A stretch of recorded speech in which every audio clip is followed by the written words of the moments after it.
You're capping commissions on our most in-demand vehicles because you're not doing any extra work, so you shouldn't get extra money? Fine. Let's see how that works out for you, by user myposting name 13. I realize that this story could absolutely be current, but it's not. Another thread reminded me of it, and I think it absolutely fits here, so here goes. Back in 2014, I was selling cars. Ford, specifically. For all those who aren't car buffs, both the Mustang and F-150 were getting ground-up redesigns for 2015, and Ford had just announced that there would be no Shelby Mustangs or Raptor F-150s for 2015. Instantly, we were fielding several calls a day about these vehicles, and almost overnight, the inventory we had came with a $10,000 to $20,000 market adjustment, due to demand. Our GM loved both vehicles, and traded for them whenever he could because he loved chatting about them with buyers, so we had 21 Raptors and 6 Shelbys still on the lot when I sold a ruby red Raptor extended cab at $10,000 over sticker the last week of the month. Both are crazy numbers for the 200 new cars we sold/mo.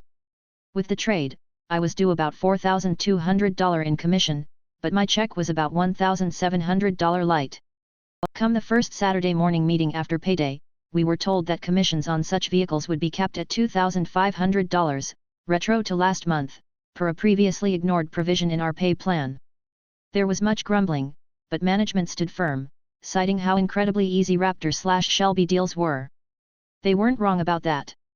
There was no such thing as a test drive until the deal was done. You could absolutely drive the car before you bought it, but only after we had a signed buyer's order, credit app, and the deal had been submitted and approved. They were generally in and out in under 45 minutes, if not half an hour. But still.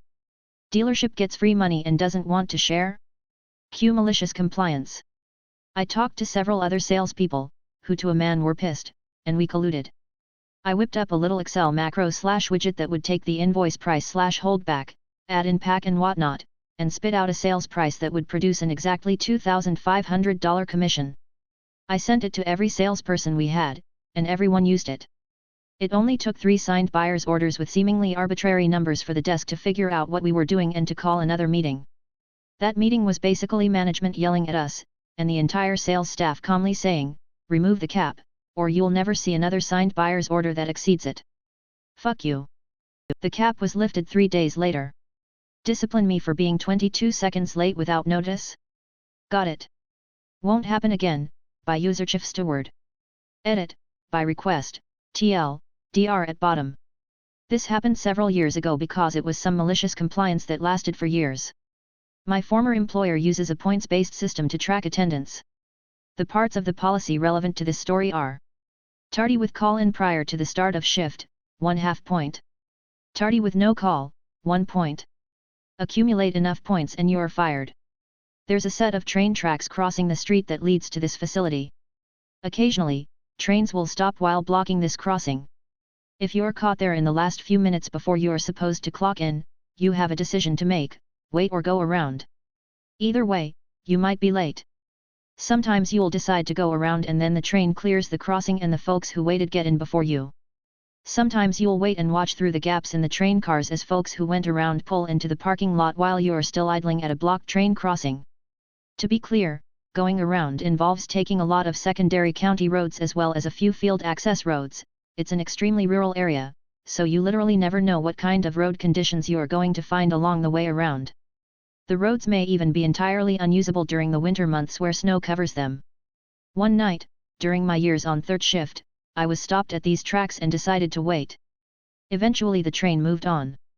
I raced into the parking lot, used my keycard to zip through the turnstiles, and ran to the punch clock.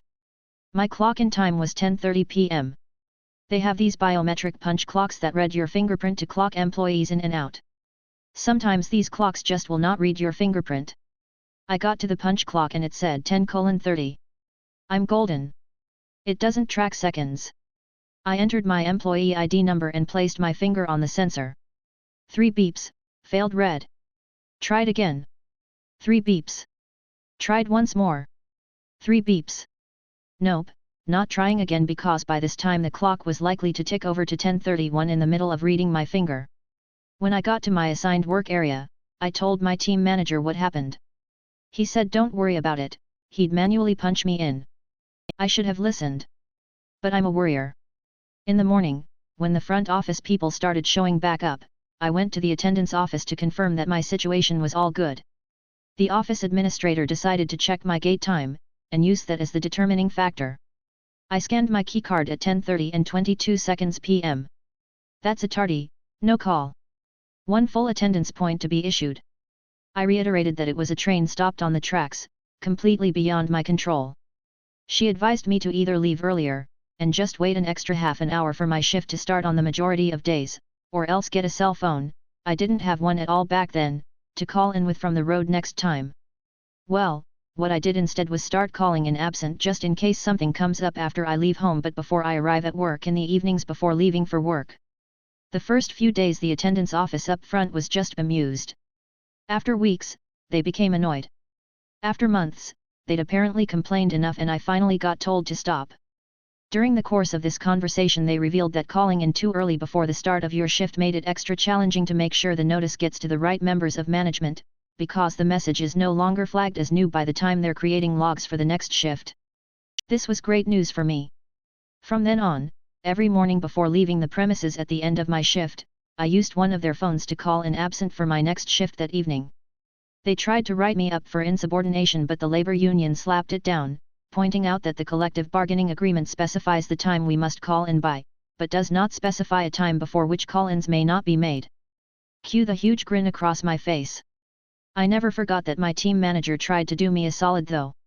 If I was actually going to be late or absent for some reason, I would call that TM's desk line directly to let them know.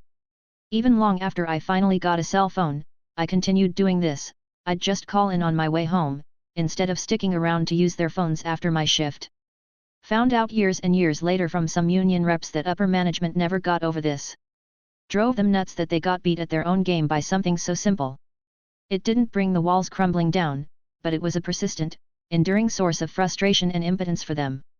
And really, knowing you can manage all of that with just a 22-second phone call a day, that's the kind of thing that gets you out of bed in the evening. TLDR, I got full discipline for being 22 seconds late without calling in to give notice due to a stopped train blocking access to the workplace. So for the next 11 years, I called in absent from work every single day just in case, then still showed up on time every time, creating a little bit of extra work for the person who decided to discipline me in the first place. Edit. Probably the number one observation I'm seeing is that I should have just sucked it up and left for work earlier. I've commented this a couple times already, but so nobody has to dig for it. I usually left so early that I got to work before the 20 minutes prior to the start of our shifts that we were allowed to clock in. This stopped train event was a rare and unpredictable exception, but the crossing was regularly blocked for a few to several minutes by a moving train. Not to mention all the other random stuff that could come up on your way to work. Panera pays for over $120 of food instead of just an orange juice, by user Gordon Tremsko. Back in 2019, I was meeting up with a bunch of my extended family who were all attending the same wedding. As a nice gesture, I decided to pick up lunch from Panera Bread, think soups and sandwiches, for everyone. So I take orders from about 15 people, pick up the order from Panera and make my way to the hotel where we will eat. After we arrive and start eating I notice that I am missing an orange juice for my nephew. I call the Panera and explain that hey, I never got my juice, could I get just the juice refunded? Mind you, this is an over $120 meal and I'm just trying to get a few dollars back for the orange juice I didn't get. They say they are not allowed and give me another number to call. So I call the corporate number and explain the situation. They say they aren't allowed to do partial refunds, only full refunds. So to clarify I say you won't refund the missing orange juice but they can refund the whole order. Yes, that's correct. So I requested a full refund, 2 phone calls plus the waiting, and it was granted immediately. Thanks Panera Corporate. No more long lunches, by user Machika20. M/26/3RD shift team lead. Edit, I should clarify that we clock out for lunch. Which means it's an unpaid time period so any extra time I take on lunch, doesn't count towards paid time. Sorry y'all. So about a month or so ago, I was pulled into the office by my supervisor and another one, acting as a witness. The main topic at hand was that I would take an extra 20 to 30 minutes on lunch every day, personal decision that I've been doing for 6 years now. When I explained I would do this to kill some of my OT, and was saving the company about 2 to 3 hours of time and a half pay, it didn't matter to my supervisor. He stated that I needed to be more punctual because he needs me on the floor. Okay, that's understandable. I followed up with, well, does that mean since I show up on time every day, I get to go home on time every day? He didn't like that question since he just got through telling us at the beginning of the night how everything needs to be done before we leave. So he put it in the system under my work profile that we had that conversation and that he knows I can do better. Oh, I did better. Fast forward to last week, it's been almost a month of 1-hour lunches only, and still staying late to finish off the work from the night. My paycheck was the biggest I've seen since I took this position a little more than a year ago. I was excited, and I knew why it was that big. Unfortunately for my supervisors, they got into some heat for how much OT I earned over the last month. Needless to say, they were directed to address us three about how we can't get any OT anymore and that we need to work our schedules as they are. My other supervisor said, y'all can take a longer lunch to help cut down OT. I jumped in immediately and stated that I would not be taking any longer lunches because I was formally sat down for a conversation regarding that matter. Straight up refused to do it, and the one who gave me that conversation just stared at me. Man, it's felt super awesome to say that to them, and for them to realize I was doing them a favor this whole time. I actually got sent home early today, because I've already accrued a day's worth of OT. TL/DR, I consistently cut OT by taking a longer lunch, gets told not to do it anymore by a supervisor, sticks to 1-hour lunches and gets a crazy amount of OT, supervisors inform us to cut OT because we earn too much of it, suggests taking longer lunches, I blatantly refuse since I was scolded for it before, justification. Want me to turn around 1 minute before I arrive, pay me for 2.5h, twice, by user mother_distance_4714. Usual disclaimer, first time, on mobile, English not my first language. Background, I did some service work on advertisement displays on gas stations. Working on gas stations is highly regulated. You need to wear protective clothing, signal vest, goggles, security boots, helmet, and secure your workplace. 1,5 m around you. Nobody else is allowed, even when you are working in the customer area where everybody else, including the staff, walks around casually. The certifications needed to do this work are boring as hell, take a whole weekend of my precious time and must be done once a year. If the oil company finds out you did not follow this protocol, you risk your contract. Our customer explicitly writes in every work order and sign-off sheet that this protocol has to be /was followed. We text sign this. If we do not follow protocol, we are really screwed. Now let's get started. I was having a really bad day. The last call was somewhere remote, but from where I was it would only take an hour to drive. From where I usually start it would be more than 2. The reported error was something that could be solved easily by rebooting a system, and frankly we have never understood why this was an issue that needed an on-site visit from us. But the customer insisted. When this party color error happens, we usually go on site, suit up, tell the manager what we need to do and ask them to step a little to the side. In 9/10 cases the reboot button can be reached with a long screwdriver, so no ladder and no secured work area is needed. Takes less than 5 minutes. Confirming that everything works with the customer takes 10 minutes. This stretches the security protocol just a little bit, but we all, techs working with this customer, agreed that this would be okay, nobody would be endangered, and in this special case everyone would benefit.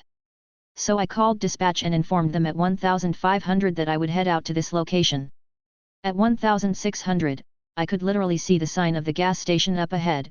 My phone rang and I was informed that our customer ordered me to abort, because today they only work until 16:30. I tried to reason that this job would be done in less than 15 minutes and that I already was on site. No. Customer wanted to leave early today. I was furious. So as I arrived the next day, I did what every responsible tech would do. I assessed the situation and found that the one button I needed to push was just out of reach, and thus I needed to set up a ladder. This meant I needed to set up a proper workplace. This meant by the safety regulations I needed to close down the registers. I informed the manager, and to my great surprise he did not like this. Dispatch informed our customer of the situation. I was told to wait while they discussed the situation. An hour later, I had a nice chat with the manager and a really good coffee. The customer asked if I could do the work without securing my work zone. Naturally, I informed them that I am a certified technician and that the security regulations are very clear about what has to be done. I also reminded them that it was in their work order and sign-off sheet, that I and the local manager need to sign, that all security measures had been taken. They needed to discuss the matter a little more, so I got another coffee. An hour later I was asked again to just do my work without closing down the registers. I reminded them of security protocol but offered to do as they asked if they would send me this in writing. 1 coffee later I was cleared to leave the site. This could have been the end of it. But no. As this device still needed a reboot, I got a work order for it 2 days later. And lo and behold, the button was still used out of reach. Same game, same outcome. So instead of letting me do my job when I was already on site, they paid me an absurd amount for not doing my job because of a very strict security protocol they insisted on.